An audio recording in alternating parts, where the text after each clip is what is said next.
2024 was the first year to breach global warming limit, shows data. It is the first time mean temperature crossed the threshold of 1.5 degrees Celsius. Humanity has stepped into a future that climate scientists for decades have warned about. Temperature data made public on Friday by the Copernicus Climate Change Service, an authoritative source on historical trends in climate, show that 2024 was the first year in history where the mean global temperatures went 1.5 degrees Celsius above the pre-industrial levels.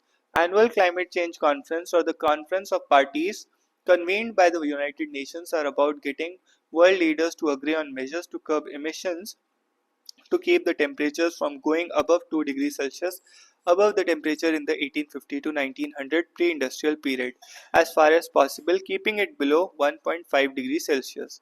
The way climatological boundaries are determined, a single year in a red that doesn't by itself spell catastrophe. Only when temperatures consistently breach the 1.5 degrees Celsius mark for a decade or two would a boundary considered to be have been breached. However, experts say given the high rate of carbon emissions at present, the 2024 temperatures represent a point of no return. While there may be a year-on-year variability, an El Nino in some year or a major volcanic eruption in the others might influence temperatures. This suggests that there is no going back and that we are on a trajectory on exceeding 2 degrees Celsius by 2050. Roxy Matthew Cole, climate scientist, Indian Institute of Tropical Meteorology, Pune, told The Hindu. At an average temperature of 15.1 degrees Celsius, 24 was the warmest year in the global temperature records, which go back till the 1850 and was 0.72 degrees above the 1991 to 2020 average. It was 0.12 degrees Celsius above the average of 2023.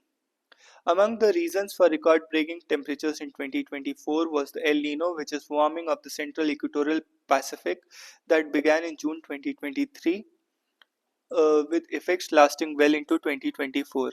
A single year with temperatures lasting temperature 1.5 above pre-industrial level does not mean we have reached 1.5 degree of global warming. However, it does mean that we are getting dangerously close. Every fraction of a degree, whether 1.4, 1.5 or 1.6, brings more harm to people and ecosystems, underscoring the continued need for ambitious emissions cuts.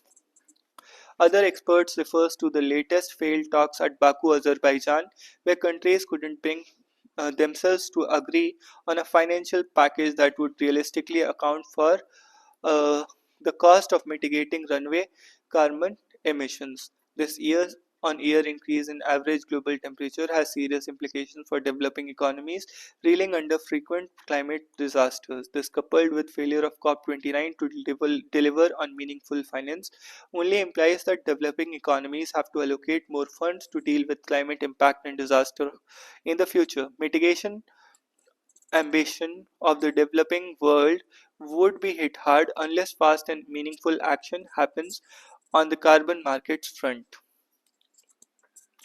Transgender citizens who undergo gender affirmation surgery abroad can re-enter India by submitting a sworn affidavit of gender change along with a certificate from the hospital from the union government, informed the Delhi High Court. Transgender citizens who undergo gender affirmation surgery abroad can re-enter India by submitting a sworn affidavit of the gender change along with a certificate from the hospital. SpaceX satellites are at a distance of 1.5 km.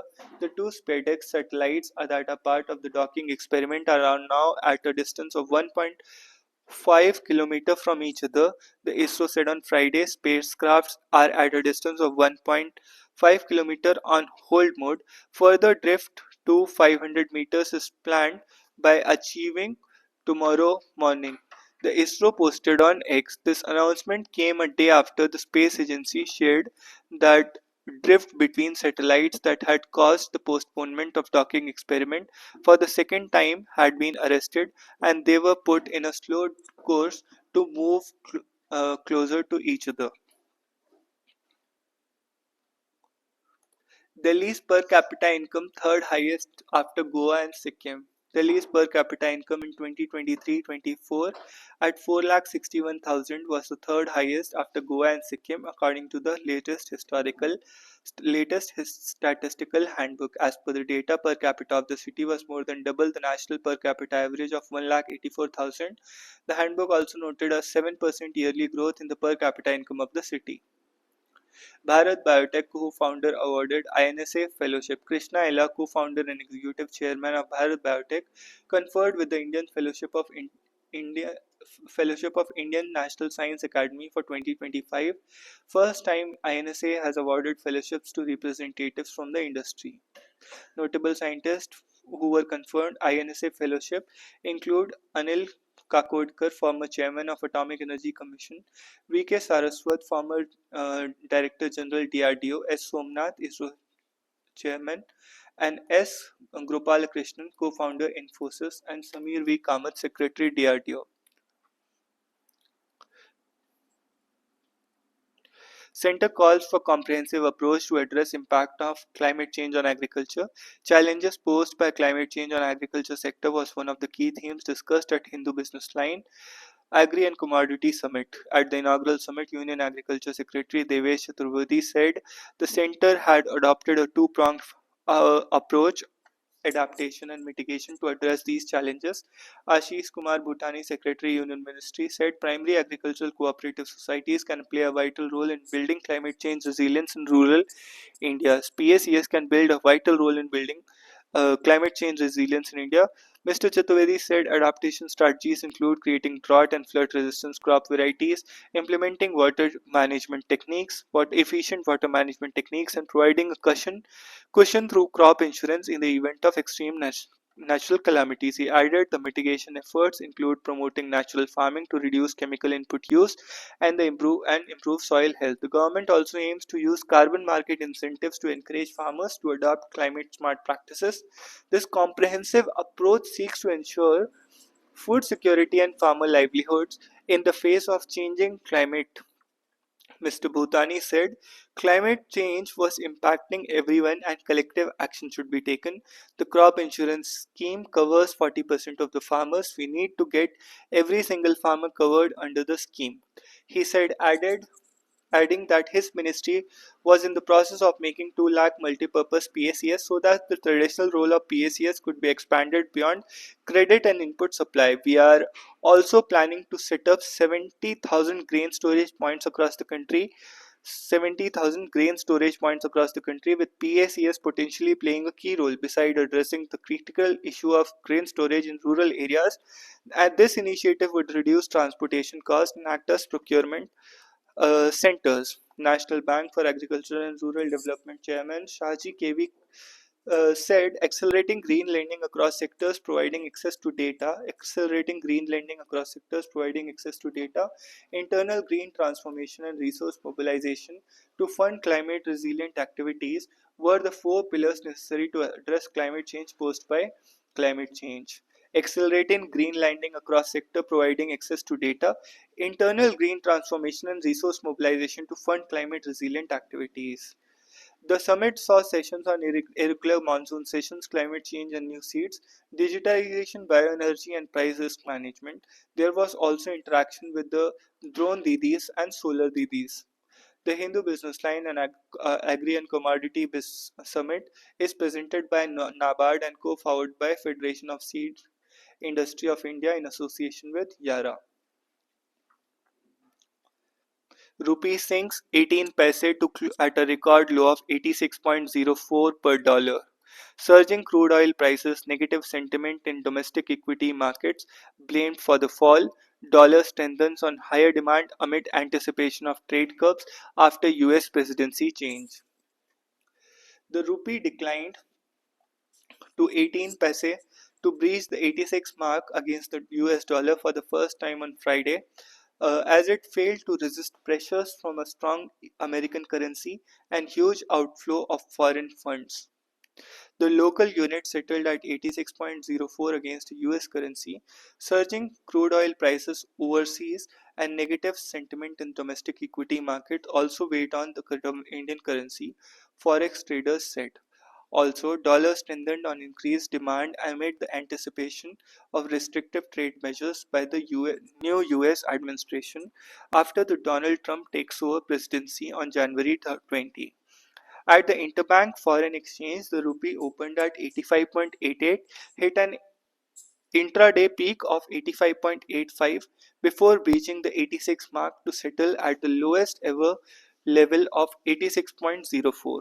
On Thursday, the rupee gained 5 paise to settle at 85.86 against the US dollar. Anuj Chaudhary, research analyst, Mirae Asset Sher Khan said the rupee hit record low as domestic markets continued to slip and FII's outflow sustained. Strong US dollar and crude oil prices surge also pressured the rupee. Weak tone in the domestic markets, a strong greenback, and persistent FII outflows may continue to put downside pressure on the rupee. Remembering the tireless pattern of Fab India, few redefined traditional Indian textile aesthetics in the vocabulary of modern quite like Bimla Beam, Bissell, the visionary revivalist and driving force behind the craft roots, everything Indian brand, Fab India. Industrial output grew 5.2% in November. India's industrial output expanded 5.2% year on year in November 2024, marking the highest uptick in 6 months. Although this headline growth was aided by base effect from the previous year, and actual production levels were 1.2% lower than October, suggesting industrial activity remains muted in the second half of 2024-25.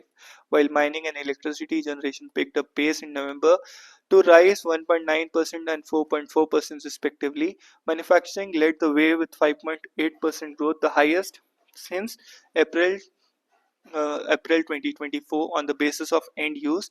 The manufacturing sector growth was led by consumer durables up to 13.1%, infrastructure and construction goods 10% up, and capital goods which rose 9%. All six end used based segments of production registered a rise, but the weakest link remained consumption of daily use items and was reflected in mere 6% growth for consumer non-durables output despite a weak base from the previous year. The index of industrial production has risen just 2.5% in November 23, supported by the weak base. Consumer durables output grew by 13.1% in November 2024. Domestic investors counteracting global trends. The countervailing force of domestic institutions have given domestic resilience to Indian capital markets in the way of foreign capital outflow as seen in the December quarter 2024, SEBI chairperson Madhabi Puri-Buch said. The global trends are sometimes negative and sometimes flat, the SEBI chief remarked. 10 grounded SpiceJet aircraft to be back in air by mid-April. SpiceJet on Friday said it will bring 10 grounded aircraft back into service by mid-April. Since raising 3,000 crore through a qualified institutional placement in September, the airline had added 7 aircraft and ungrounded 3 of its planes that needed maintenance. Center releases 1.73 lakh crore in tax devolutions to states to accelerate capital expenditure and finance welfare activities. Vodafone exits Indus Towers shell shares worth 2,800 crore. British Telecom Vodafone sold its entire stake in Indus Towers for 2,800 crores, the telecom infrastructure firm said on Friday. The Vodafone has sold 7.92 crore or 3% stake in Indus Towers and used 890 crore from the proceeds to clear lender dues, the company said in the regulatory filing. The company held 3% stake through its indirect wholly owned subsidiaries, Omega Telecom Holdings Private Limited and Usha Martin Telematics Limited. Lakshmanan, trusted pillar of TVS legacy, passes away at 92. Executive Director of Sundaram Clayton and a towering figure in the TVS family for almost 7 decades, passed away on the Friday due to age-related illnesses. Israel army killed two kibbutz residents during 2023 attack. Stampede at Central Damascus Mosque kills four. A stampede at landmark Umayyad Mosque in Syria's capital in Friday killed four-person. Damascus health officials told state media witnesses at the site of the stampede saw large crowds gathered near the mosque because free meals were being handed out. Maduro inaugurated for the third term defying evidence of fraud. US unveils sweeping sanctions against Russia's energy sector. Crew makes progress as death count touches 10 in Los Angeles wildfires. The fires have so far destroyed nearly 10,000 structures. Grateful for India's humanitarian aid, says Afghanistan's Taliban.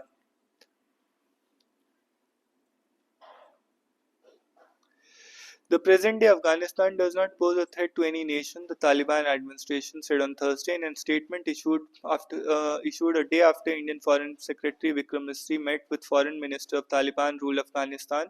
The regime expressed gratitude for India's humanitarian assistance to Afghan people and informed that Iranian port of Chabahar was discussed between the two sides during the talks held on Wednesday.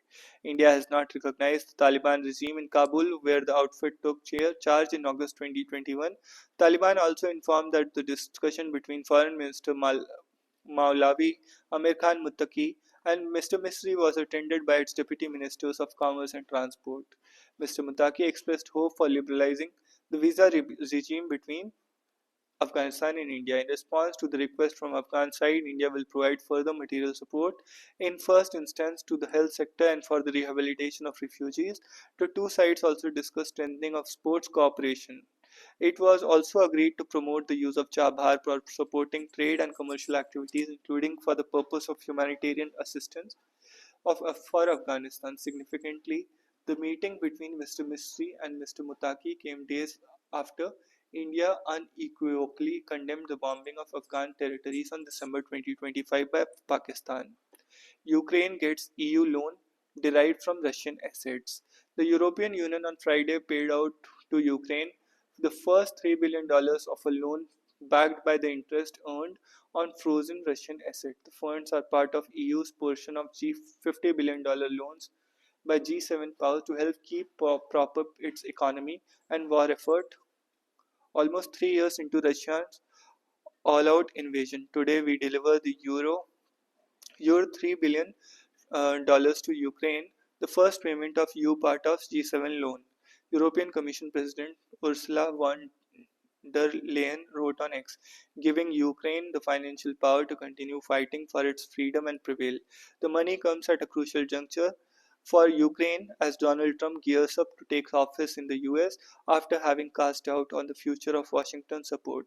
The EU has frozen roughly 235 billion of Russia's central bank funds since the Kremlin launched its invasion of Ukraine in 2022. The vast bulk of immobilized Russian assets worldwide, about 90% of the funds in the EU, are held by International Deposit Organization Euroclear based in Belgium. The EU will in all provide some $19 billion of the G7 loan, while the US has committed to $20 billion. 3 million Sudan children are facing acute malnutrition, the UN said. An estimated 3.2 million children are expected to face acute malnutrition. Sudan has endured 20 months of war between the army and paramilitary rapid support forces (RSF), killing tens of thousands of people,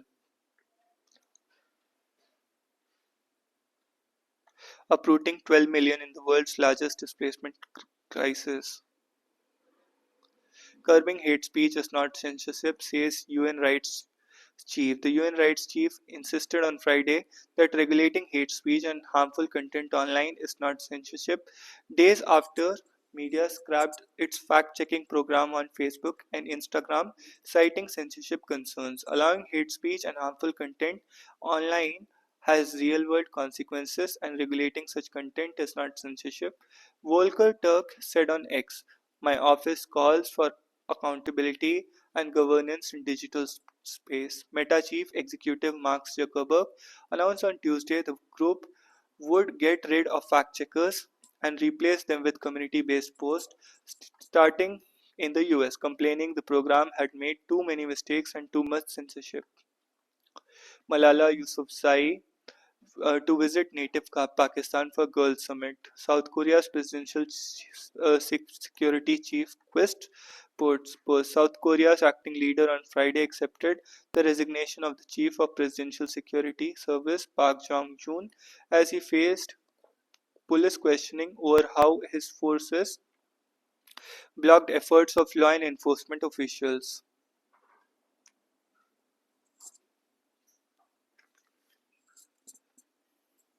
Want to send a second world champion? Put aside your personal preference and get into the player's shoes, says Hari Krishna.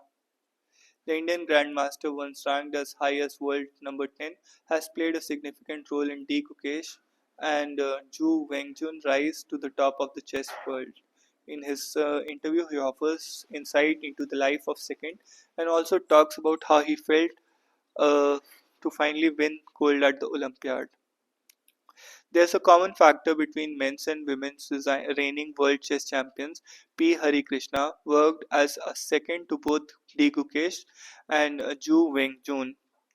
He, Zhu retained the women's world title back in 2023 while Gukesh became the world's world champion in history at 18. Hari Krishna, who played a significant role in Chennai's youngsters' triumph, is looking forward to their meeting in the Dutch village of Wilk and See, where they will come face to face across the chessboard. One of the most prodigious talents to have come out of India, Hari Krishna was once the world number 10. He was also a part of India's gold-winning Olympiad team. The 38-year-old was preparing for the Wilch and See at his Prague home when the Hindu caught up with him over the phone for an interview. Um With Gukesh, it was more than that, wasn't it? I began working with him actually for candidates tournament held in April in Toronto. Once he was sure of qualifying for the candidates, which was after the World Rapid and Blitz Championships, the last events in fight circuit, he messaged me and asked if I could help.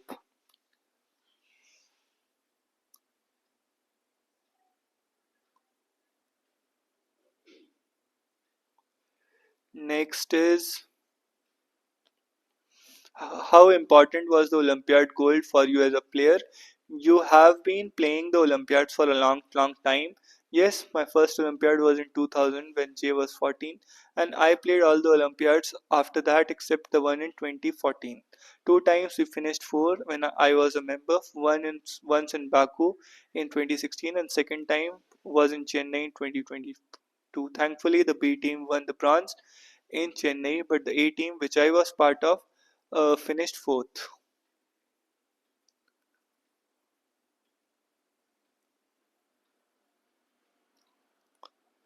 Most singles titles, trophy collectors down under women's edition. Margaret Court has 11 titles and Serena Williams has 7 titles. Australian Open. I contributed in the team's win that matters the most. Tejal Smriti becomes the second Indian woman to cross the 4,000 run mark. She became the second Indian after former captain Mithali Raj to achieve the feat. Smriti's 95 innings is the third fastest to reach 4,000 runs after Australia's Belinda Clark and Meg Lennon. Djokovic claims he was poisoned before 2022 Australian Open deportation. Neeraj named best male javelin thrower by Track and Field News. Defense drops hold firm as Dragons pipe Bengal Tigers. National Tennis Center shuts shop. Talent pipeline left high and dry. Exactly 4 years after it was launched with the aim to producing pipeline of talent to replenish the barren terrain of single tennis in India, the National Tennis Center in New Delhi has ceased operations on December 31, 2024. The program was headed by Jishan Ali, who had moved from Bengaluru l- lock, stock, and barrel. Jishan was India's Davis Cup coach from 2013 and has resigned in August last year. Sources told The Hindu that the move to close the NTC came as a shock and it was conveyed to those working there. Jishan included via terse email without specifying any reasons. It is to be noted that the administration of the AITA is currently in limbo, with the elections held at September 28 yet to be ratified by Delhi High Court. A petition filed by the former players Somdev Devvarman and Purav Raja alleging violations of the sports code by the AITA in pending. The decision to close the NTC was taken at annual general meeting held in September 28. The NTC was set up to give the talented players who would have otherwise found cost prohibitive a chance to excel. It provided accommodation, coaches, fitness trainers, and other services to athletes from around the country. There was also a pay and play component, but at subsidized rates. Digvijay Pratap Singh, who made his Davis Cup debut against Morocco in Lucknow in 2023, and 21-year-old Karan Singh, who had been named for the tie against Togo in February, came through in the NTC. But in the last year, it is understood that the overall standards has gone down so much so that center didn't even have a physio. At one point, we had 45 to 50 of India's best junior and senior players, leaving aside the top 5 like Sasi Kumar Mukund and Smuvit Nagal. Inform Varun could be a dark horse as wrist spin option for Champions Trophy. Aaron retires from representative cricket.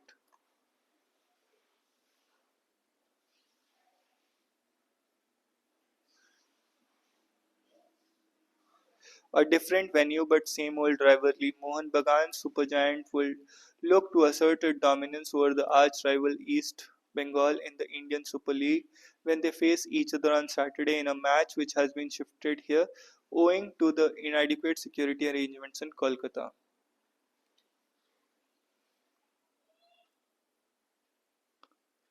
Defending champion Laksh Chahar beat Railways Sahil by unanimous decision at boxers from traditional powerhouse service sports control board. So this was it. Thank you for listening. See you in the next one.